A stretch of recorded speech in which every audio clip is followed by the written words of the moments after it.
इथे जी housekeeping cleaning staff आहे त्यांना अशा ओल्डन जमान्याच्या बॅग्स पाहिजे होत्या. म्हणजे त्या अशा खोचतात लुगड्यामध्ये आणि त्याच्यामध्ये ते मोबाईल आणि चिल्लर पैसे ठेवतात. तर त्यांनी एक सॅम्पल दिलं होतं. तर आता ही माझी तिसरी बॅग आहे, मी त्यांना बनवून देत आहे. तर यासाठी सिंपल अशी बॅग आहे. यासाठी इथे डबल कपडा घेतलेला आहे. तर आता हे जे कापडं आहेत ते मी स्पेशली याच्यासाठी नाही आणलेत. जे पण आपल्या ड्रेसचे उरलेले कापडं असतात त्यापासून मी बनवत आहे.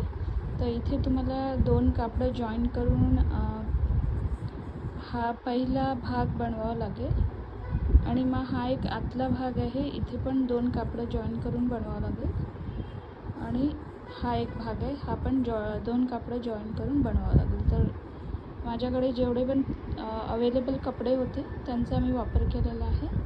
तर कॉन्सेप्ट असा आहे की इथे ते चिल्लर पैसे ठेवतात किंवा नोटा ज्या पण आहेत त्या ते ठेवतात. तर असे त्यांना 2 कप्पे मिळतात आणि ही बॅग लंबी असते कारण एवढी ती खोचतात कमरेमध्ये. तर अशा प्रकारे ही बॅग आहे आणि खाली मी एक पॉकेट बनवलेलं आहे आणि या पॉकेटच्या आतमध्ये हे जे बटन्स आहेत ते मी जिथून मी शिलाईच्या मशीनचं सामान आणते तिथून मी घेतलेले आहे. तर हे बटन्स मी इथे लावलेले आहे आणि एक उरलेली लेस होती ती लावली.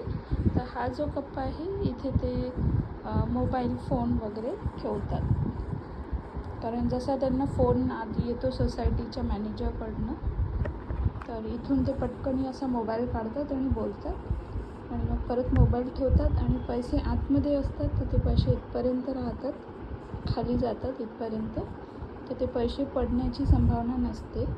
तर ही जी पर्स आहे याला चेनची वगैरे काही गरज नसते. फक्त एवढा जो पार्ट आहे